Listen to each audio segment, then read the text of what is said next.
بالله السميع العليم من الشيطان اللعين الرجيم. بسم الله الرحمن الرحيم. الحمد لله رب العالمين والعاقبة للمتقين والجنة للموحدين والصلاة والسلام والتحية والإكرام على سيد الأنبياء وخاتم المرسلين الذي كان نبيا وآدم بين الماء والطين بعثه الله تعالى رحمة للعالمين النبي الأمجد الرسول المصدق المصطفى الأحمد أبي القاسم محمد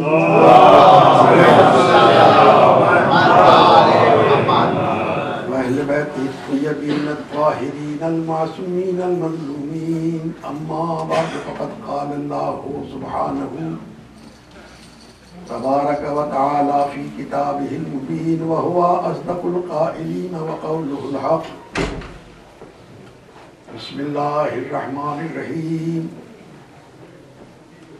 ثم أورثنا الكتاب الذين اصطفينا من عبادنا فمنهم ظالم لنفسه ومنهم مقتصد ومنهم سابق بالخيرات بإذن الله ذلك هو الفضل الكبير. صلوات پر محمد.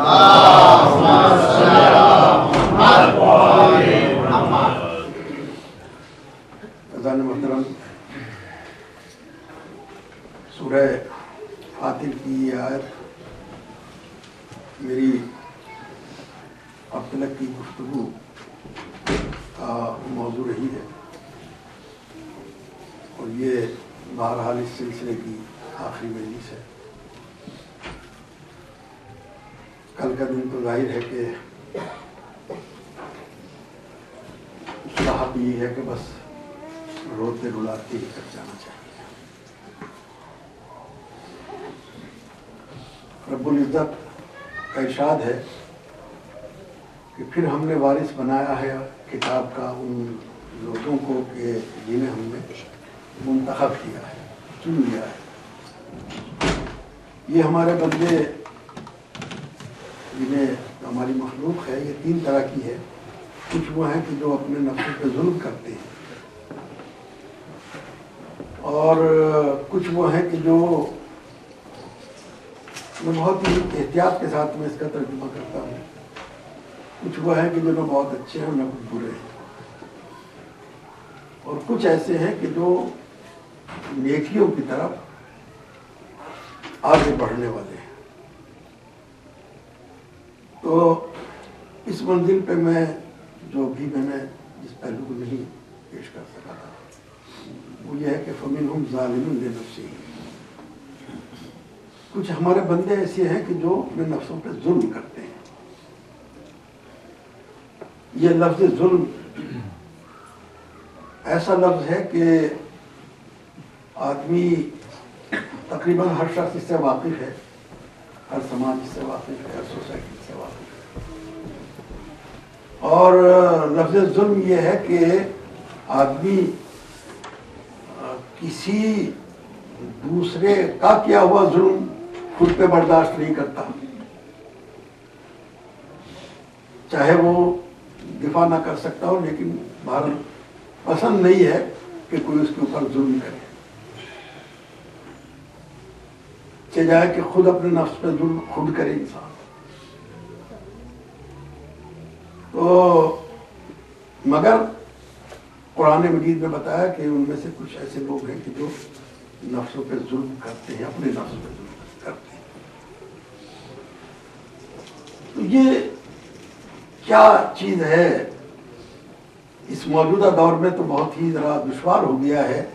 میں نے بتایا کہ اس جہاں بڑے علمی انقلابات آئے ہیں، جہاں دنیا نے بڑی ترقیاں کی ہیں، جہاں اس نے پرانے جو نظام تھے ان کو ختم کیا ہے، بڑا ہی یہ ترقی یافتہ دور ہے اور بہت ہی اس کا استقبال کرنے کی ضرورت ہے. مگر اسی کے ساتھ ساتھ اس نے کچھ ایسی چیزیں بھی کی ہیں کہ اس میں ہزاروں برس کے جو ٹرمز تھے، اصطلاحات تھی، ان کو بھی بدل کے رکھ دیا ہے۔ یہ اس دور کی کہانی بن گئی ہے۔ اور کہانی کیا ہے کہ اب یہ طے کرنا بڑا دشوار ہو گیا ہے کہ ظلم کیا ہے اور اصلیت کیا ہے، اس لیے کہ ہر ایک نے اپنے اپنے طور کے اوپر ظلم کے معنی کچھ اور نکالے ہیں اور انصاف کے معنی کچھ اور نکالے ہیں۔ سماج یہاں تک پہنچ گیا ہے کہ بس جو ہم کر رہے ہیں وہ انصاف ہے، جو دوسرے کر رہے ہیں وہ ظلم ہے۔ یہ سمٹ کے ڈیفینیشن جو ابھر کے آ رہی ہے وہ صرف اتنی سی ہے۔ تو اب ظاہر ہے کہ جب یہ جس سے پوچھے، جس انسان سے پوچھ کے دیکھیے، وہ یہ کہتا ہے کہ ظلم بہت بری بات ہے، مگر ظلم کے معنی کیا ہے، ظلم کہتے کسے ہیں؟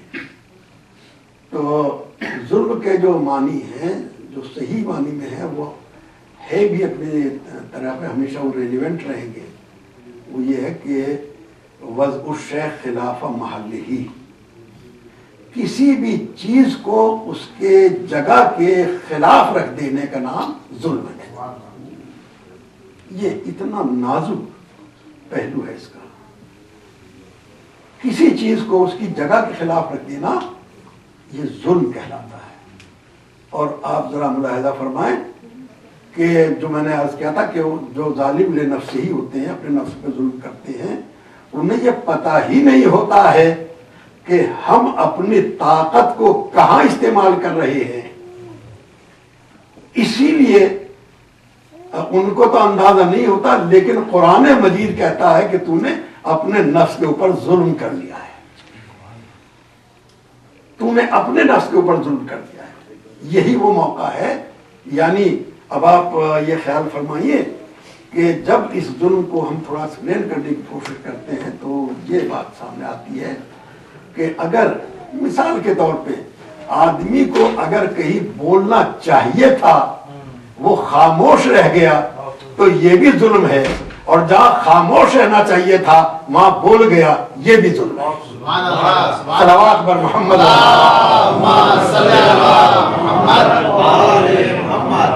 جس جگہ پہ اس کو کھڑا ہونا چاہیے تھا وہ اگر وہاں بیٹھ گیا ہے تو یہ بھی ظلم ہے، اور جہاں بیٹھنا چاہیے تھا وہاں کھڑا ہو گیا ہے تو یہ بھی ظلم ہے۔ جس کے ساتھ جو سلوک کرنا چاہیے تھا وہ نہیں کیا ہے، یہ بھی ظلم ہے، اور جو اس سلوک کا مستحق نہیں تھا اس کے ساتھ میں آپ نے کوئی اچھی بات کی ہے تو یہ بھی ظلم ہے۔ یہ ہے وہ نازک سی منزل کہ جہاں قرآن مجید نے اس پہلو کو سامنے رکھا ہے، ورنہ ظالم کو سبھی برا کہتے ہیں، جو دوسرے پہ ظلم کرتے ہیں ان کے بارے میں سبھی برا کہتے ہیں۔ قرآن مجید نے یہ نہیں کہا جو دوسروں پہ ظلم کرتے ہیں، اس لفظ پہ میرے تو توجہ چاہوں گا، یہ نہیں کہا جو دوسروں پہ ظلم کرتے ہیں، قرآن مجید نے کہا جو اپنے نفس پر ظلم کرتے ہیں۔ یعنی یہ سمجھ لو کہ ہماری نگاہوں میں تمہارا نفس بھی تمہارا نہیں ہے، اگر تم اس کے ساتھ صحیح برتاؤ کر رہے ہو تو انصاف کر رہے ہو، صحیح برتاؤ نہیں کر رہے ہو تو اس پہ ظلم کر رہے ہو۔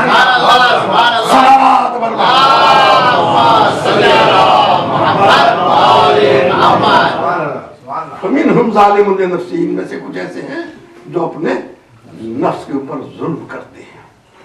تو ظاہر ہے کہ جس نے یہ اجازت نہیں دی ہے، یہ اجازت نہیں دی ہے کہ تم اپنے نفس کے اوپر بھی ظلم کرو، یعنی اپنے نفس کو ایسی طاقتوں میں، قوتوں میں، کارنوں میں تم مصروف کر دو جہاں نہیں ہونا چاہیے تھا تو ظلم کر رہے ہو، صحیح معنی میں صرف کر رہے ہو تو انصاف کر رہے ہو۔ بس اب ظاہر ہے کہ ایسا نفس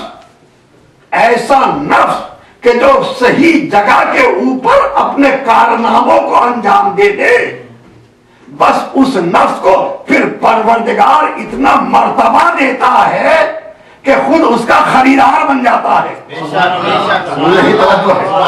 اس کا خریدار بن جاتا ہے، اور پھر خریدار ہونے کے بعد میں جب اس نفس کی منزل یہ آتی ہے کہ اس اس مقام پر آ گیا ہے کہ اس نے نفس کو وہاں رکھا ہے جو عین منشاء الہی کے مطابق ہے، تو اب کہتا ہے تیری قیمت اس کے علاوہ کچھ نہیں کہ تجھے اپنی مرضی کا مالک بنائے دے.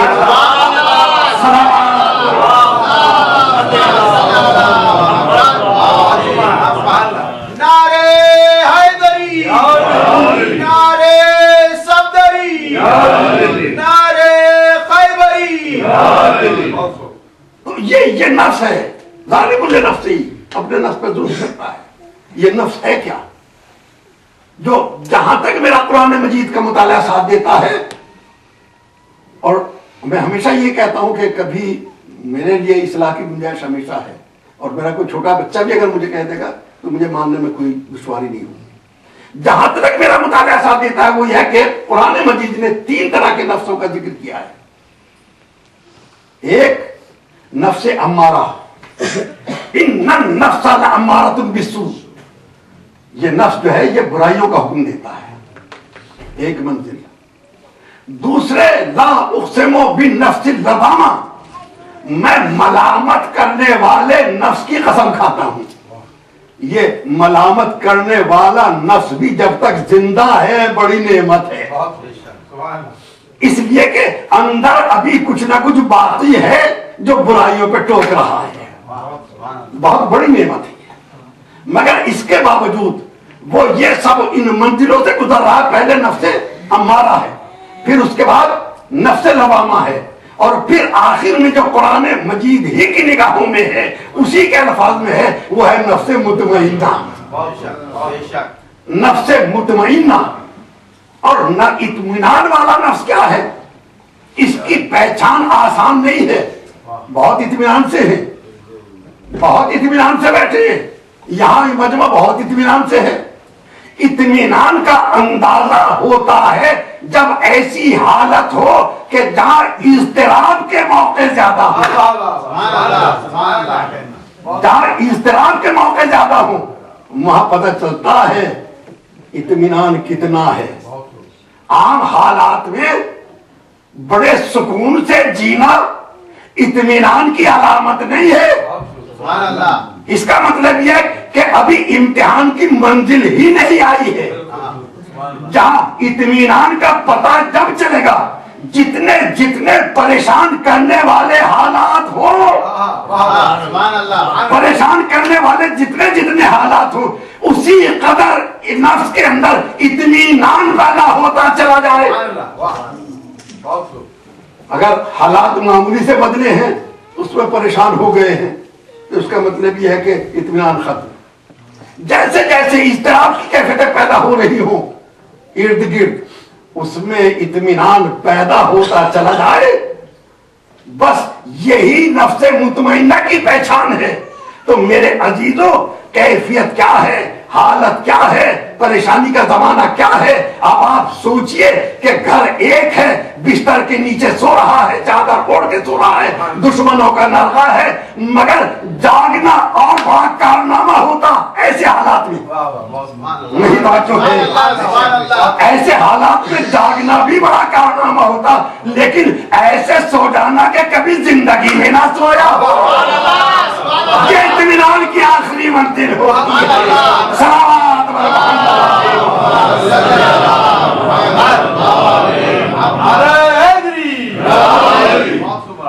اللہ اکبر. جیسے جیسے حالات پریشان کن حالات ہوں، اس میں سو جانا، اور پھر بس میں اس موقع پہ میری منزل آگے بڑھنا ہے. چکے تو اس موقع کے اوپر حالات کیا ہوتے ہیں. سو رہا ہے سونے والا، اور جب جاگتا ہے تو اب سوچئے کہ جو رات بھر جاگتے رہے ہیں، پہرا دیتے رہے ہیں کسی مقصد کی خاطر، اور وہ صبح کو اٹھ کے دیکھتے ہیں کہ وہ تو فوت ہو گیا.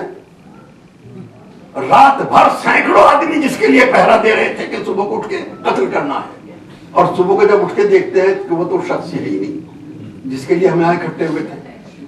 تو اب سوچئے کہ ان کا غصہ کس منزل پر ہوگا،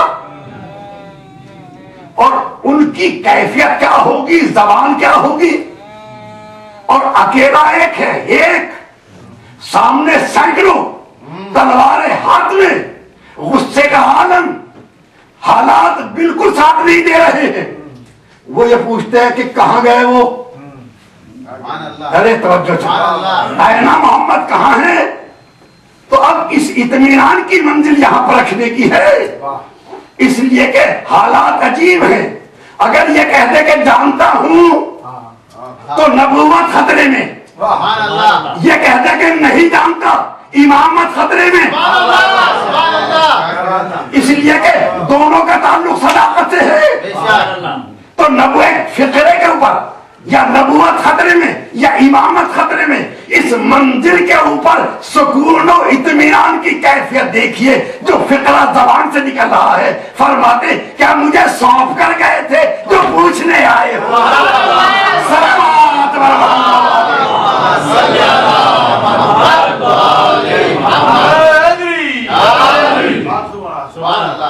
یہ اطمینان کی منزل ہے، یہ اطمینان کی منزل ہے. اور یہی کہا گیا ہے کہ ہم اس کے اطمینان کو جب اس منزل کے اوپر نفس آ جاتا ہے تو پھر کہا جاتا ہے کہ ہم ہیں تمہارے، ہم خریدار ہیں. کیوں؟ یقیناً میرا دوستو یہ ظاہر ہے کہ محبان علی کا مجمع ہے کہ حضرت علی سے نے اتنا بڑا کارنامہ انجام دیا اس لیے اللہ نے خرید لیا. کہ نہیں، اس لیے نہیں. ایک بات عرض کر رہا، اس لیے نہیں کہ کارنامہ انجام دے چکے ہیں، اس لیے کہ جو ایسے موقع پر بھی حق کا ساتھ نہ چھوڑ رہا ہو وہ علی زندگی گزار جائے گی حق سے انحراف نہیں کرے گا. ارے نہیں توجہ ہے، حق سے ہٹے گا نہیں. جب حق سے نہیں ہٹے گا تو دوسری سند دی. یہ نہیں کہا حق علی کے ساتھ ہے، نہیں، یہ نہیں کہا علی حق کے ساتھ ہے، یہ کہا حق علی کے ساتھ ہے. یعنی اب علی کا نفس حق کی علامت بن گئی ہے. جہاں حق کو دیکھنا ہو علی کو دیکھ لینا. صلوات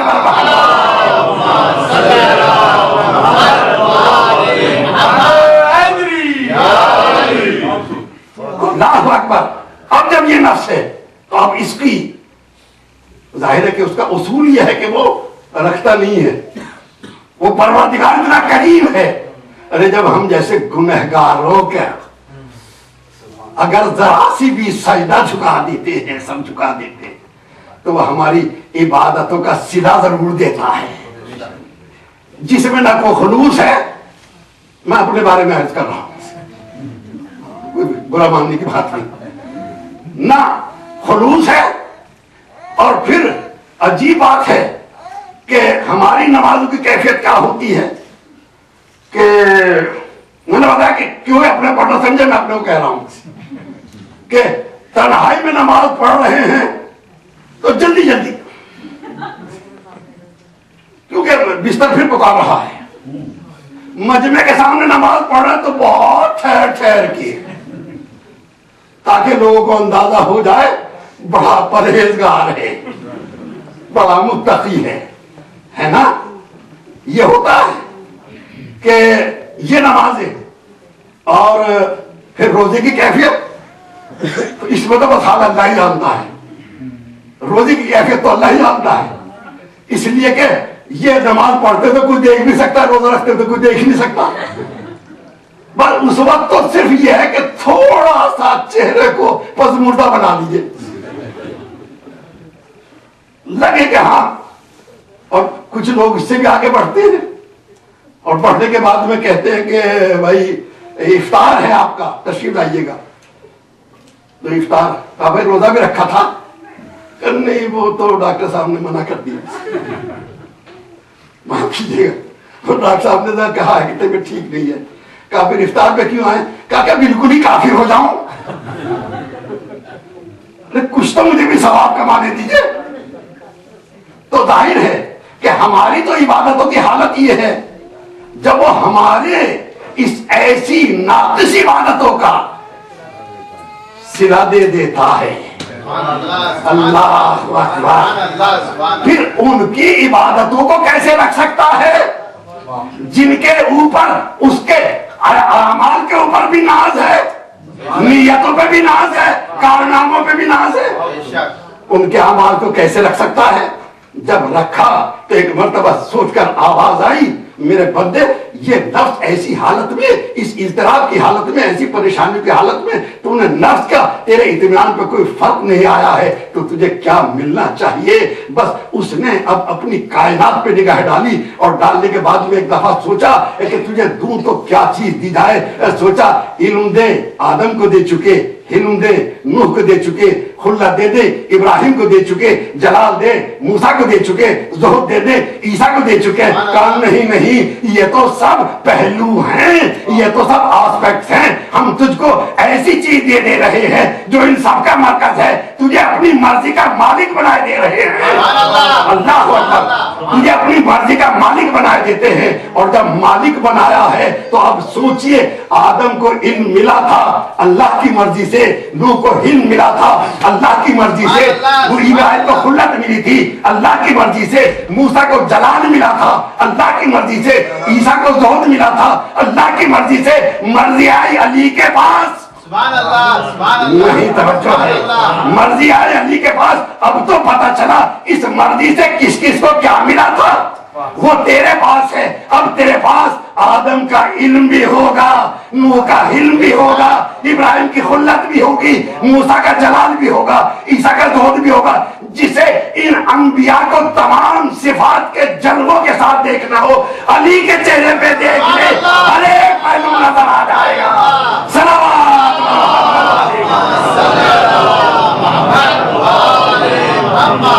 نعرے حیدری، نعرے صفدری، نعرے خیبری. تو ظاہر ہے کہ میں اس بات کو میں نے عرض کیا تھا کہ یہ پہلو آیت کا ترجمہ تھا، لہٰذا مجھے اس پہ بھی بات کرنی تھی. فَمِنْهُمْ ظَالِمٌ لِنَفْسِهِ، کچھ ان میں سے ہیں جو اپنے نفس کے اوپر ظلم کرتے ہیں. کچھ ایسے ہیں کہ جو نہ اچھے نہ برے ہیں، کچھ ایسے ہیں جو خیرات کی طرف، نیکی کی طرف آگے بڑھتے ہیں. اور اب ذرا ملاحظہ فرمائیں، یہ کیوں ہے؟ یہ تعارف کیوں ہے؟ یہ تعارف کیوں ہے؟ ان مصطفیٰ بندوں کے سلسلے میں اس طریقے سے ان کو انٹروڈیوس کرنے کا مطلب کیا ہے؟ پروردگار ارے تیرے بندے تھے جو کچھ کیا؟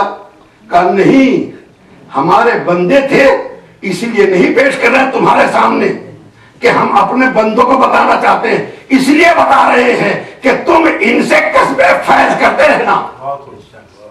یہ بیان کرنے کا مطلب یہ ہے کہ ان سے وابستہ ہونا، ان سے اپنے کا تعلق رکھنا. اور میرے دوستو، اب وہ منزل آئی ہے کہ دنیا میں انسان پیدا ہی اس لیے ہوا ہے کہ اس کے ایک دوسرے سے رابطے ہوتے ہیں، اس لیے تو اس کو سوشل اینیمل کہا جاتا ہے نا. یہ جانور بھی رابطے ہیں لیکن ان کے رابطے بہت ہی محدود ہوتے ہیں، پتہ بھی نہیں ہوتا ہے. ماں باپ کو یہ بھی پتہ نہیں جانوروں کہ ہمارے بچے کہاں ہیں، نہ بچوں کو پتہ ہمارے ماں باپ کون ہیں.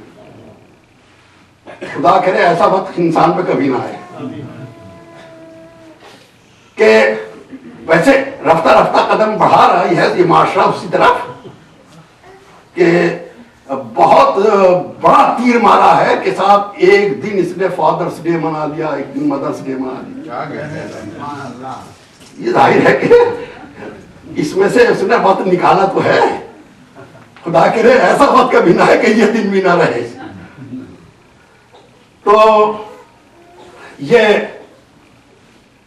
رابطے ہیں انسان کے ایک دوسرے سے، اسی لیے پیدا ہوا ہے کہ وہ ایک دوسرے سے ٹچ میں رہے، ایک دوسرے سے رابطے رہیں. اور یہ رابطے ماں باپ کے ساتھ، بھائی بہن کے ساتھ میں، پڑوسیوں کے ساتھ میں، رشتہ داروں کے ساتھ میں، ہم وطنوں کے ساتھ میں، غیروں کے ساتھ میں، سب کے رابطے ہیں. اور یہ رابطے، یہ جو ایک تعلقات ہیں، وابستگی ہے، یہ اس لیے کہ اس لفظ کو تو میں ادا نہیں کر سکتا جو رشتے کے لیے استعمال ہونے لگا ہے. وہ میری ہمت نہیں جواب دیتی، ہمت جواب دے رہی کہ یہ رابطے تین طرح کے ہوتے ہیں. انسان سے انسان کے جو رابطے ہیں وہ 3 طرح کے ہوتے ہیں. یا تجارت کا رابطہ ہوتا ہے,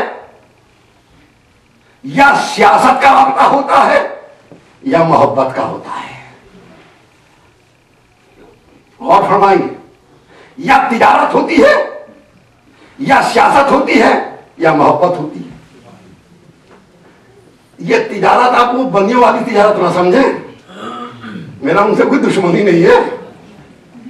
میں تو آپ سے ایک بات عرض کروں کہ ذرا اپنے گرد و پیش کے اوپر ہر انسان ان حالات سے اسیر ہے, ان حالات میں جکڑا ہوا ہے.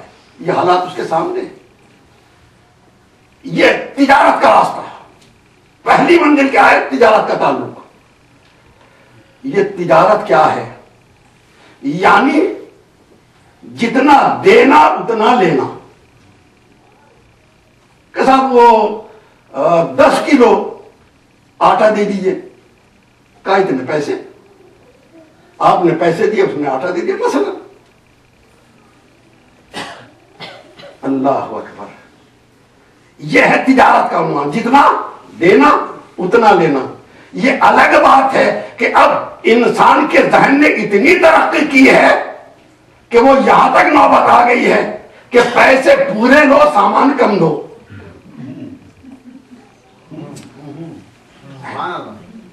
بہت اچھی جگہ پہ ہیں آپ, جہاں آپ کو پورا سامان مل جاتا ہے. ورنہ ادھر جا کے دیکھیے کہ اتفاق کی بات, جو ہمیں دودھ دیتا تھا وہ چھوڑ کے چلا گیا. ہم نے کسی پڑوسی سے کہا بھائی تم ذرا ہمارے یہاں بھی دودھ دینے والے کو لگا دو, تو ہم بھی دے دیا کریں گے. کہا ٹھیک ہے دے دیں گے. وہ آیا, ہم کہا بھائی ان کے یہاں بھی پہنچا دیا کرو. کہ ٹھیک ہے صاحب پہنچا دیا کریں گے. لیکن ایک بات سنیے, ہم اپنے بزنس میں بہت ایماندار ہیں. کیا ہے بھائی ایمانداری؟ تو بہت اچھی بات ہے. کہ دیکھیے بتا دیتے ہوں, اب یہ بتا دیے کون سا دودھ چاہیے آپ کو.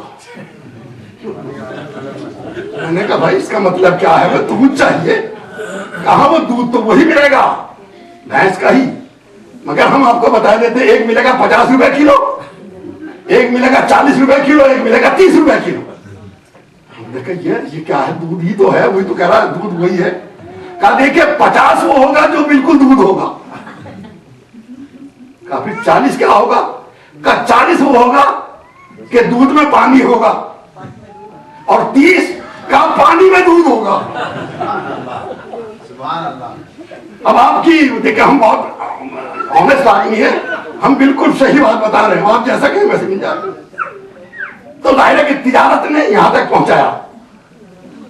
اللہ اکبر. یہ تجارت صرف دکانوں تک سمٹ کر نہیں رہ گئی ہے, ہمارے معاملات تک میں آ گئی ہے. سبحان اللہ, سبحان اللہ. ہمارے معاملات تک میں آ گئی ہے میرے دوستوں. اور اگر برا لگے تو کوئی بات نہیں ہے, مجھے کوئی پرواہ بھی نہیں ہے. ہم ان کا نوا سنیں گے یا ہمارا سنیں؟ ہم ان کے یہاں مجلس میں جائیں گے اگر یہ ہمارے یہاں آئیں گے تو جو ہے نا, ہم ان کے وہ سلام کریں گے, ہم بھی سلام کریں گے. وہ اگر ہمارے ساتھ جیسا سلوک کریں گے ہم ویسا سلوک کریں گے,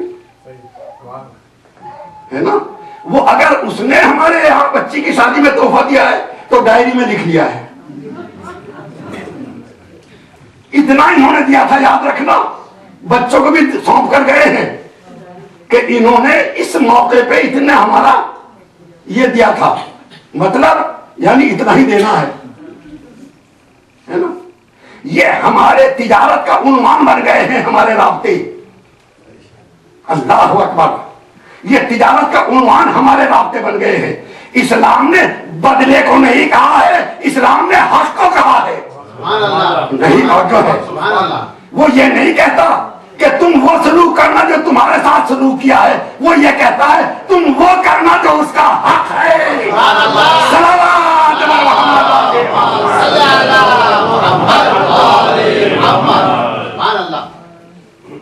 اور پھر کہ وہ فلاں کا بچہ بہت پیارا ہے, سب تعریف کر رہے ہیں.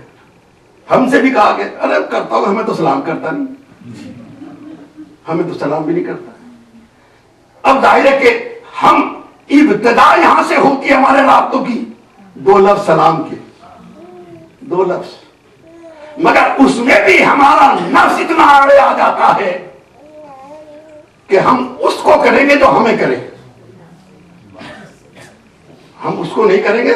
ہو سکتا ہے کہ وہ کسی ذہنی الجھن میں ہو سکتا ہے کہ پریشانی میں ہو، نہ کر سکا ہو، آپ نے گرا باندھ لی، اس نے سلام نہیں کیا تو ہم بھی نہیں کریں گے۔ اسلام نے کیا کہا؟ یہ مت دیکھو کہ تمہیں کون سلام کر رہا ہے، یہ دیکھو کہ اس کو موقع نہ دو، اس سے پہلے تم سلام کر لو۔ کیوں؟ اس لیے کہ بتا رہے ہیں یہ تمہیں کیا سلا دے گا، پلٹ کے وعلیکم السلام ہی تو کہہ دے گا۔ لیکن ہم تو اگر تم نے سلام میں ابتدا کیا تو 9 حصے سبحان اللہ، اور جواب دینے والے کا 1 حصہ، اگر ہم پہ یقین ہے تو انتظار نہ کرنا کہ دوسرا سلام کر دے۔ صلوات محمد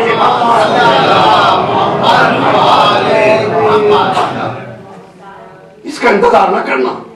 اور پھر اس سلام کی اہمیت کتنی ہے، اس سلام کی اہمیت کتنی ہے، یہ میرا پیغام ہے امت مسلمہ کے لیے کہ اب وہ دور ہے کہ کسی غیر کو مسلمان اسلام سے ہٹانے کے لیے ضرورت نہیں ہے کچھ بھی۔ ماشاءاللہ خود ہی اس منزل کے اوپر ہے کہ ہر ایک دوسرے کو اسلام سے خارج کر رہا ہے، ہر ایک تمام کاموں کو چھوڑ کے فتووں کی فیکٹری تیار کر لی ہے۔ آج کل کو اس کو کہنا ہے، آج اسے کہنا ہے، آج اسے کہنا ہے۔ اتنے اگر آپ پڑھ کے دیکھیں تو پتہ چلے گا کہ روئے زمین پہ کوئی مسلمان ہی نہیں ہے، سب ایک دوسرے کے خلاف۔ اور قرآن نے کیا کہا؟ میرے دوستوں، میرے عزیزوں، توجہ کیجیے گا اس پہ اور خیال رکھیے گا۔ وَلَا تَقُولُوا لِمَنْ أَلْقَى السَّلَامَ إِلَيْكَ لَسْتَ مُؤْمِنًا، جو تمہیں سلام بھی کر لے اس سے کبھی یہ نہ کہنا کہ تم مومن نہیں ہے۔ یہ نہیں، توجہ، قرآن مجید کی آیت ہے۔ وَلَا تَقُولُوا لِمَنْ أَلْقَى إِلَيْكَ السَّلَامَ، اگر تمہیں کہو اسلامی ڈھنگ سے سلام بھی کراؤ، خبردار تمہیں اجازت نہیں ہے کہ تم اسے کہو تو مومن نہیں ہے، مسلمان نہیں ہے۔ اللہ اکبر، اللہ اکبر۔ جو سماج میں اتنے پازیٹیو سائنس پیدا کر رہا ہو، جو پازیٹیو فیکٹر دے رہا ہو کہ تم اس کو بھی نہ کہنا، اس امت نے اس پیغام کو کتنا بھلایا کہ کل ایمان کے بعد کو سند دی تو کفر کی سند دی۔ سبحان اللہ، صلوات محمد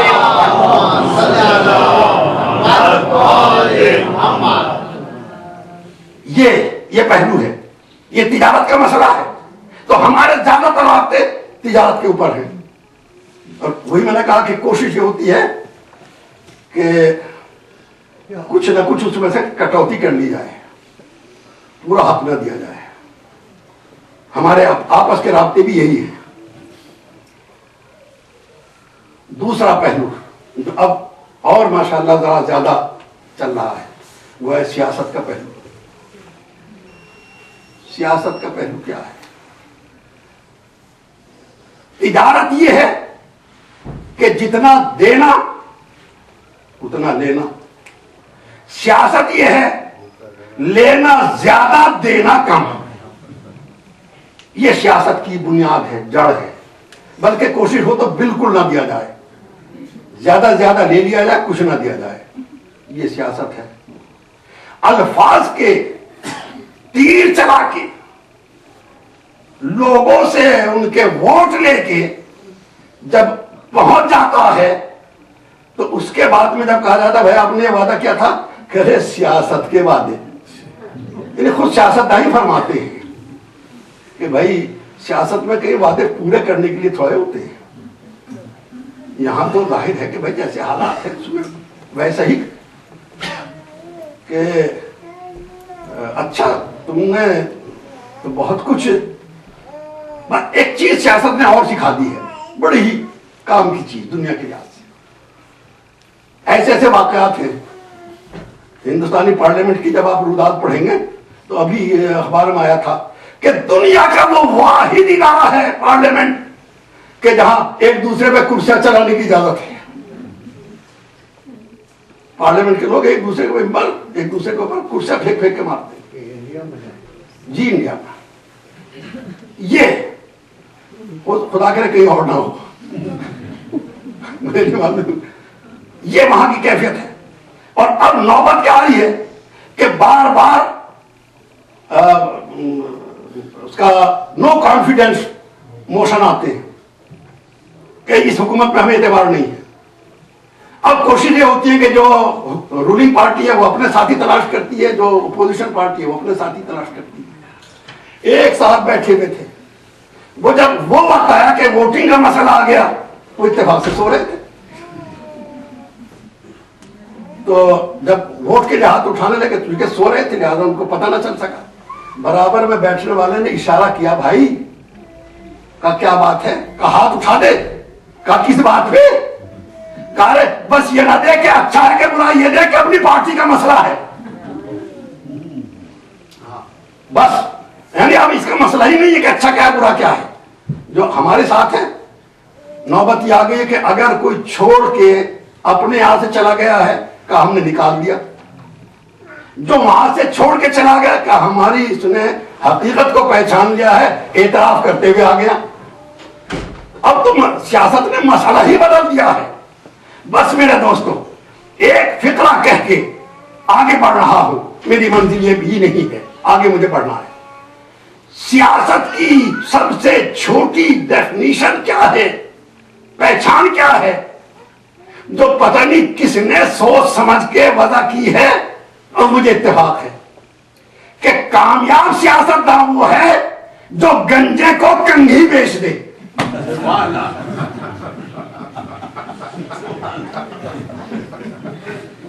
صلوات پڑھو محمد علیہ.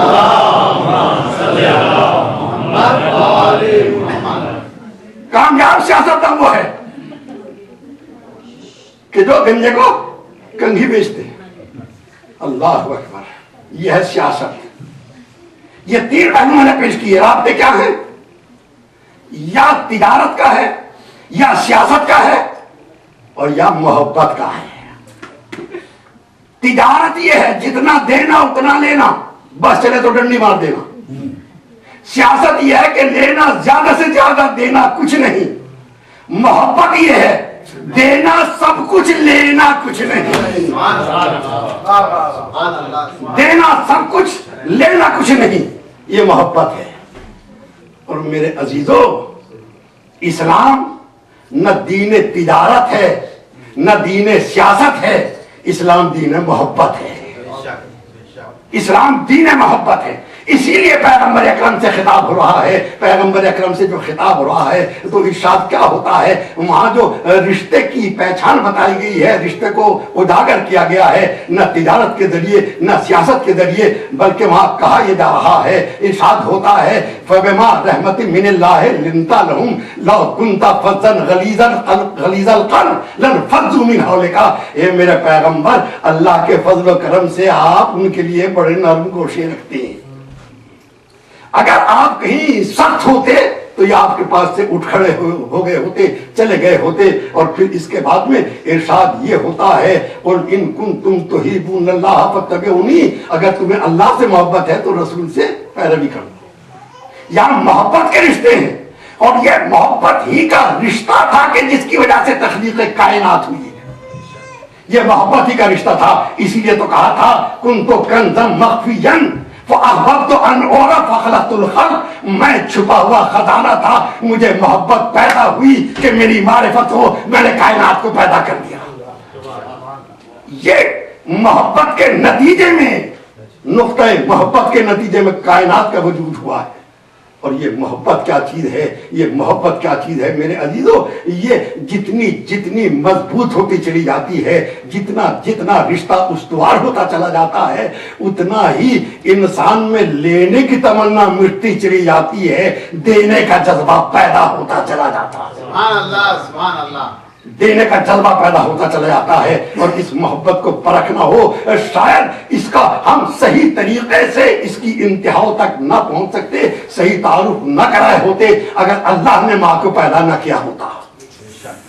اگر اللہ نے ماں کو پیدا نہ کیا ہوتا, یہ وہی ماں تو ہے کہ جو ایک گوشت کے لوتھڑے کو چلتا پھرتا انسان بنا دیتی. صلوات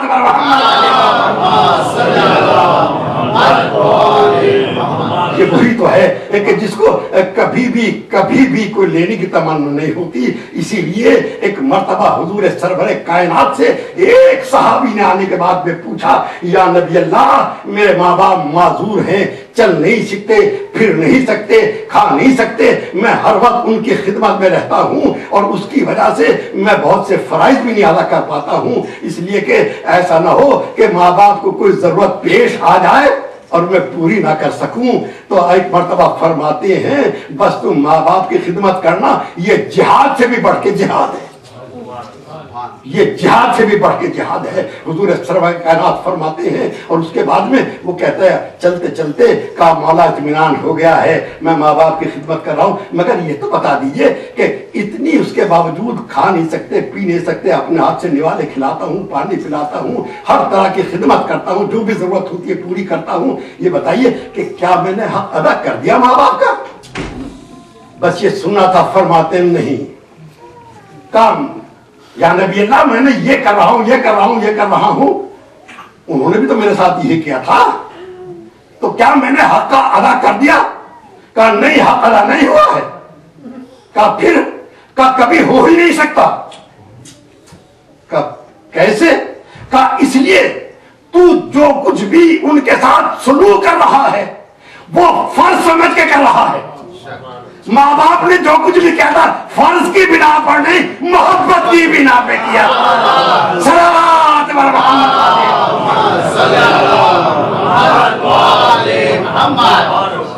ایک مرتبہ پھر صلوات پڑھ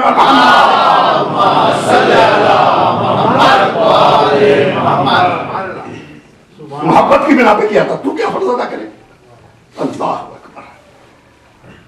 خدا کے واسطے اپنی شناخت کو نہ بھولنے دیجیے گا. یہ ہمارا تشخص ہے, یہ ہماری پہچان ہے.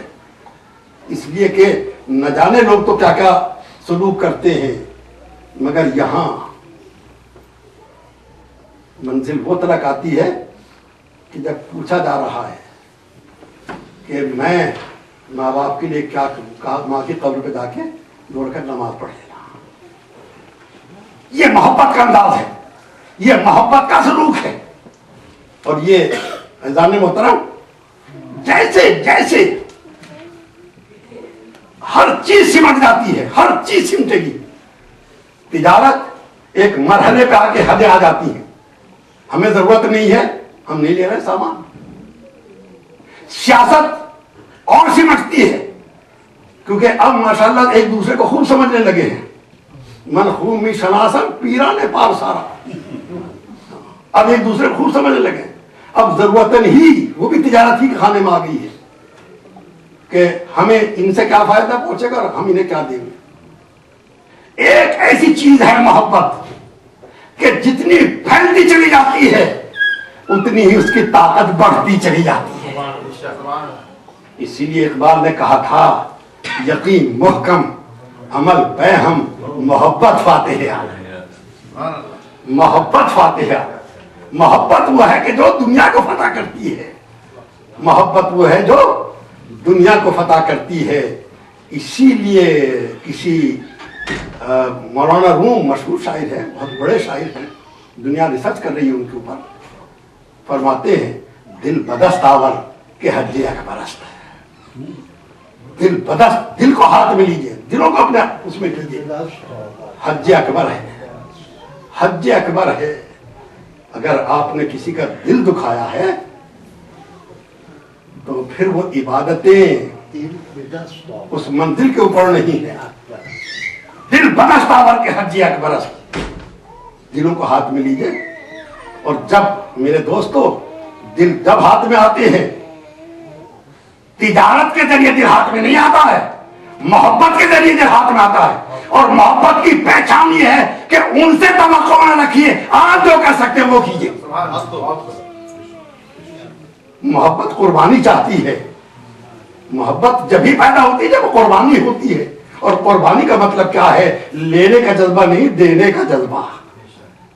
دینے کا جذبہ ہو تو ظاہر ہے کہ اگر اس فاتح عالم جذبے کو باقی رکھنا چاہتے ہیں تو یہ نہ سوچئے ہمیں کیا مل رہا ہے، یہ سوچئے ہم کیا دے رہے ہیں۔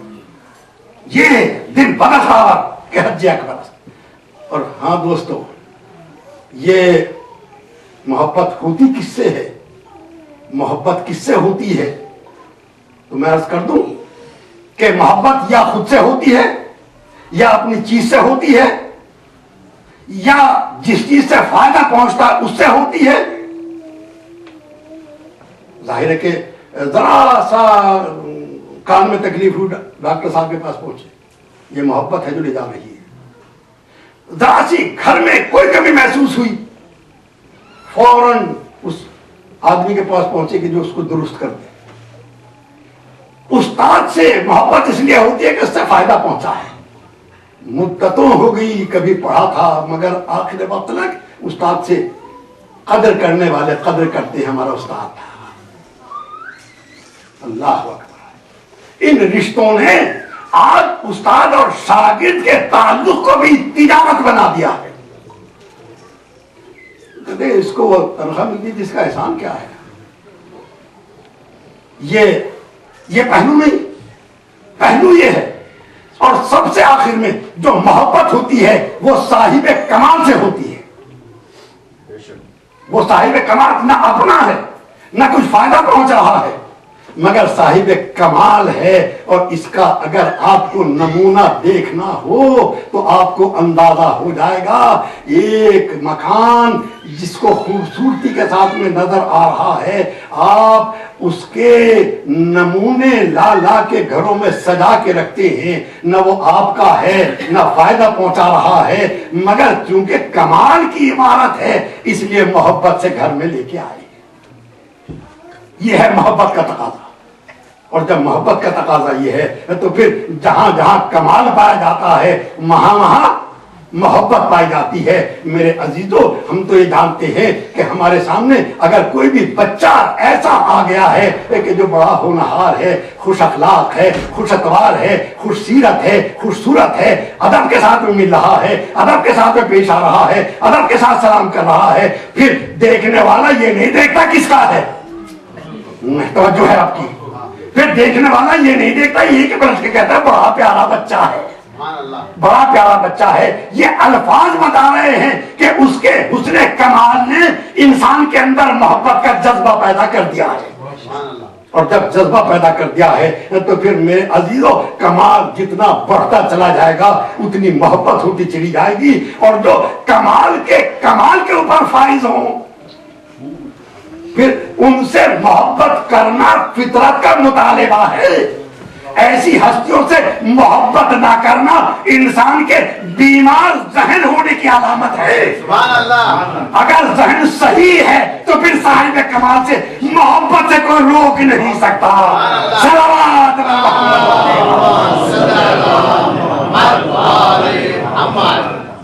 ایک مرتبہ پھر صلوات پڑھے، پھر ان سے کوئی محبت سے روک نہیں سکتا۔ اور ہاں عزیزو، جب صاحب کمال سے محبت ہوتی ہے تو پھر اس کا اظہار عمل سے بھی ہوتا ہے، لفظوں سے بھی ہوتا ہے۔ لفظوں کے اظہار کے لیے اگر شخصیت موجود ہے، زندہ ہے، صاحب تخت و تاج ہے، کچھ دینے کی پوزیشن میں ہوتا ہے، اس کی تعریف کرنا تجارت ہے۔ امید یہ ہے کہ بھئی اس کے پوسٹ سے ہمیں کچھ فائدہ پہنچ جائے، یہ تجارت ہے۔ لیکن اگر دنیا سے وہ شخصیت چلی گئی ہے اور زبان اب بھی اس کا کلمہ پڑھ رہا ہے تو اس کا مطلب یہ محبت نہیں، یہ تجارت نہیں، یہ محبت ہے۔ اور اس محبت کا اظہار امام شافعی کی زبان سے سنیے جہاں ارشاد ہوتا ہے، یا اہل بیت،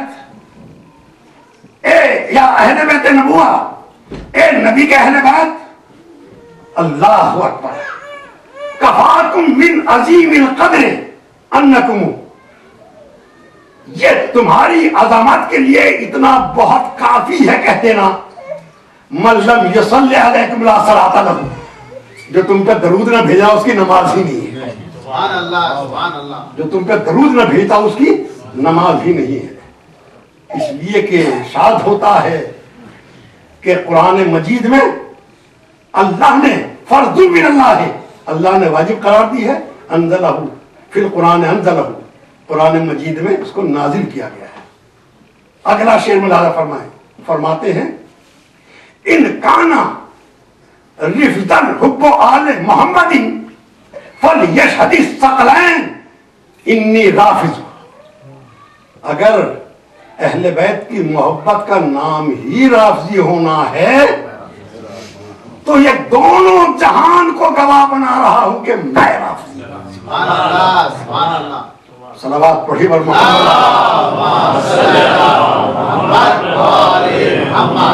کیوں؟ کیا وجہ ہے اس کی؟ اس محبت سے کیوں؟ کس لیے؟ فرماتے ہیں علی حبہ جنہ قسیم النار والجنہ وسیع مصطفیٰ حقا امام الانس والجنہ. اس لیے کہ علی کی محبت ڈھال ہے، سپر ہے. اللہ اکبر. سپر وہ ہوتی ہے کہ جو آدمی کو زخموں سے بچا لیتی ہے، سپر وہ ہے کہ جو آدمی کو تکلیفوں سے مصیبتوں سے بچاتی ہے. کہہ رہے ہیں علی حبہ جنہ، ارے علی سے محبت کیوں نہ ہو، ان کی محبت تو وہ ہے کہ جو ہمیں بچا لیتی ہے. کیسا کہ وہ دوزخ اور جنت کو تقسیم کرنے والے وسیع مصطفیٰ حقا امام الانس والجنہ. اور آگے چلیے، مولانا روم فرماتے ہیں اللہ مجموع قرآن مدحتش، یہ قرآن جو جمع مجموعہ ہے یہ کیا ہے؟ علی کی مدحت کا نام ہے. اللہ اکبر. حمد و ثناء عزتش، یہ حمد و ثنا جو کچھ بھی بیان ہو رہی ہے یہ اس کی عزت کی دعا ہے. اللہ نام بزرگی خدمتش، اور یہ جو بڑے بڑے نام ہیں یہ اس کی خدمت کے صلے میں ملتے ہیں. اللہ مولانا علی، مولانا روم. اور بس اب آگے بڑھیے. جب غالب پہ بات آتی ہے تو غالب کہتا ہے غالب نام ورم نامو نشانہ مپرس، میں وہ غالب ہوں کہ اس کے نام اور نشان کو مت پوچھنا. ہم اسد اللہ، ہم اسد اللہ ہی ہم. میں اسد اللہ بھی ہوں، یہ نام تھا ان کا غالب کا، اسد اللہ غالب. میں اسد اللہ بھی ہوں، اسد اللہ ہی بھی ہوں. اللہ اکبر. سلام.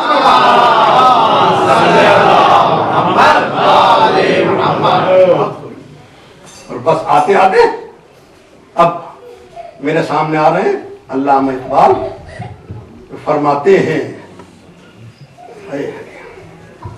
منظور ہے خدا کو تو آؤں گا روز حشر، چہرے پہ خاک مل کے درے بوترا. چہرے پہ خاک مل کے درے بوترا. اور پھر بتاتے کیوں، کس لیے؟ کمال عشق و مستی ظرف حیدر، کمال عشق و مستی ظرف حیدر، زوال عشق و مستی حرف راضی. یہ کیا ہے کہ اگر محبت اور عشق کی منزلیں طے کرنا ہے تو علی کی طرف آ جانا، اگر فلسفے کی بھول بھلیاں میں جانا ہے تو امام راضی کی طرف چلے جا.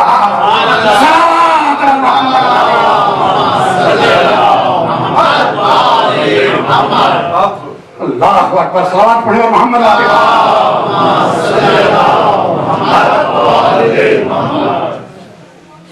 ہاں عزیزو، جب محبت پیدا ہو جاتی ہے تو پھر یہ پرواہ نہیں ہوتی. وہ محبت ہی کیا کہ جو نفع اور نقصان کو توڑ رہی ہو بیٹھ کر. وہ تجارت ہے، وہ تجارت ہے. اسی لیے شاید اقبال نے کچھ کہا تھا، اقبال نے کچھ کہا تھا، مومن ہے گر جزا کی تمنا بھی چھوڑ دے، اللہ مومن ہے گر جزا کی تمنا بھی چھوڑ دے، اس لیے کہ اگر جزا کی تمنا ہے تو تجارت کا تعلق ہو گیا ہے، یہ تعلق تجارت کا ہو گیا ہے۔ اللہ پہلا مصرع شاید بات کو واضح کرنے کے لیے ضروری ہے، سوداگری نہیں یہ عبادت خدا کی ہے، سوداگری نہیں یہ عبادت خدا کی ہے، مومن ہے گر جزا کی تمنا بھی چھوڑ دے۔ اور اس فکر کو کس نے پیدا کیا شاہین مشرق کے ذہن میں؟ مفکر اسلام کو کس نے یہ شعور دیا ہے؟ اس نے شعور دیا تھا معبود نہ جنت کے لالچ میں تیری عبادت کرتا ہوں نہ دوزخ کے ڈر سے تیری عبادت کرتا ہوں، اس لیے کہتا ہوں کہ تو عبادت کے لائق ہے۔ صلوات اللہ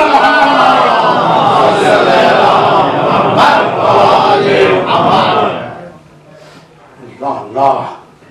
بس میرے دوستو، محبت کا مطالبہ یہ ہے، اور آپ کا تو شعار ہے، آپ کی تو پہچان ہے صاحبان کمال سے محبت پیدا کرنا۔ آپ تو محب ہیں ان کے جنہوں نے دنیا کو دیا ہے، لیا کچھ بھی نہیں ہے۔ تو کم سے کم ہمارے دلوں میں وہ جھلک تو محسوس ہونی چاہیے کہ دنیا یہ کہہ سکے کہ یہ اہل بیت کے چاہنے والے ہیں، یہ محبان اہل بیت ہیں، وہ جھلک تو ضرور ہونی چاہیے۔ اور میں اس کا نمونہ پیش کر رہا ہوں، ایسا نہیں ہے، ہوا نا، ہوا ہے۔ ایک خاتون بصرے میں رہتی ہے،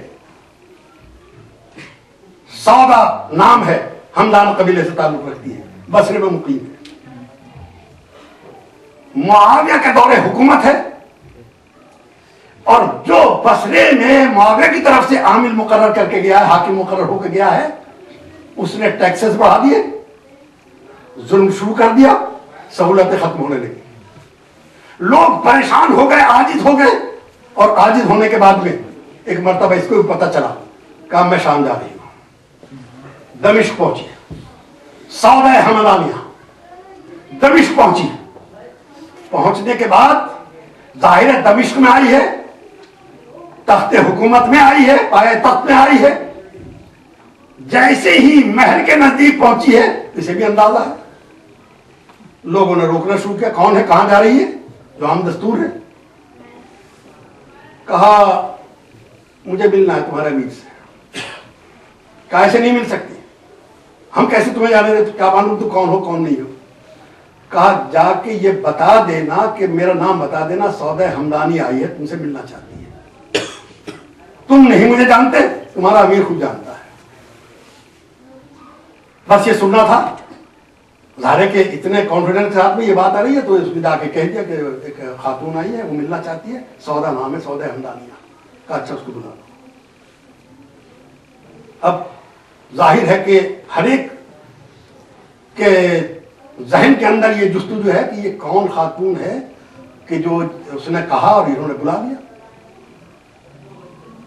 جا کے سامنے بیٹھ گئی۔ لوگ کے حیرت اور جستجو کو معاویہ نے بھی دیکھا، کہا تمہیں تعجب ہو رہا ہوگا کہ یہ کون ہے اور میں نے اسے کیوں بلایا؟ کہا ہاں تعجب کی بات تو ہے۔ کہا یہ وہ ہے کہ جنگ صفین میں حضرت علی کی طرف سے آئی تھی، اور جب ایک ایسا موقع آ گیا کہ علی کا لشکر کچھ کمزور پڑ رہا تھا، ہمیں فتح کے قریب تھے، کہ یہ میدان میں آئے، اور آنے کے بعد اس نے کہا کہ تمہاری غیرت کو کیا ہو گیا، تم حق کا ساتھ چھوڑ کے جا رہے ہو، سامنے تو باطل پہ ہے، اس کا ساتھ دے رہے ہیں۔ بس اتنا سننا تھا کہ وہ ولولہ پیدا ہوا ہے کہ لوگوں نے پلٹ کے حملہ کیا، ہماری بھی ساتھ لڑی۔ آپ نے اندازہ لگا کہ ایک خاتون کے چند الفاظ بھی کتنی ایک بڑی فوج پہ بھاری ہو جاتی۔ کہا اس نے، یہ وہ ہے۔ کہا اب کیوں آئی ہو؟ کہا ہاں میں اس لیے آئی ہوں کہ تیرے عامل نے ہم پہ بڑے ظلم کر رکھے ہیں، عوام کو بہت ستا رکھا ہے۔